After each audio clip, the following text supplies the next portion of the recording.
Type of recruitment में बच्चे बहुत कंफ्यूज होते हैं। Recommendation by internal employ.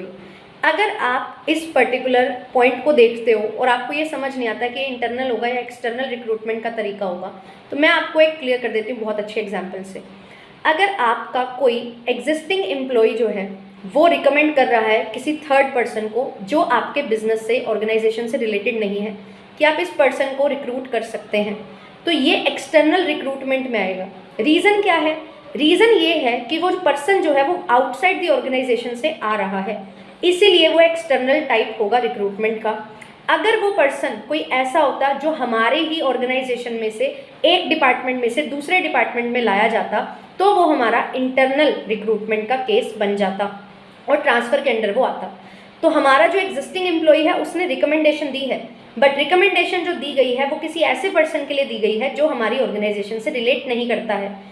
इसी वजह से वो जो एम्प्लॉय हमारा आएगा जिसको हम रिक्रूट करेंगे वो एक्सटर्नल टाइप ऑफ रिक्रूटमेंट में कवर होगा। आई होप ये क्लियर हो गया होगा।